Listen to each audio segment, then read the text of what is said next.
শেষ মুহূর্তে তহবিল বিল পাশে ব্যর্থ হয়েছে মার্কিন সিনেট, আর তাতেই স্থানীয় সময় মঙ্গলবার মধ্যরাত থেকে শুরু হয়েছে ফেডারেল সরকারের অনির্দিষ্টকালের শাটডাউন।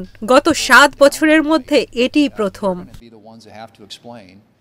শাটডাউনের কারণে লাখ লাখ সরকারি কর্মচারী অবৈতনিক ছুটিতে চলে যাচ্ছেন, বন্ধ হয়ে যাচ্ছে বহু কর্মসূচি ও পরিষেবা। মূলত ব্যয় বিল নিয়ে ডেমোক্র্যাট ও রিপাবলিকানদের দ্বন্দ্বই এই সংকটের কারণ।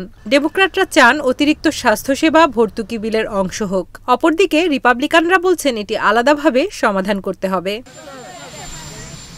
এদিন মার্কিন প্রেসিডেন্ট ডোনাল্ড ট্রাম্প বলেন, আমরা এমন কিছু করতে পারি যা ডেমোক্র্যাটদের পছন্দের কর্মসূচি বাতিল করবে। সরকারের কার্যক্রম বন্ধ হলেও এতে কিছু ভালো দিক আসতে পারে।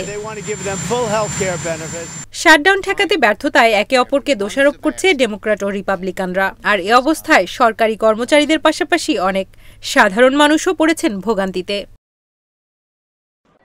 যুক্তরাষ্ট্রের রাজনৈতিক অচলাবস্থার এই চিত্রে আবারও স্পষ্ট হল দলীয় বিরোধের চাপ কিভাবে সাধারণ নাগরিকের জীবনকে ব্যাহত করে। তামান্নাই জাহান, ইন্ডিপেন্ডেন্ট ডিজিটাল।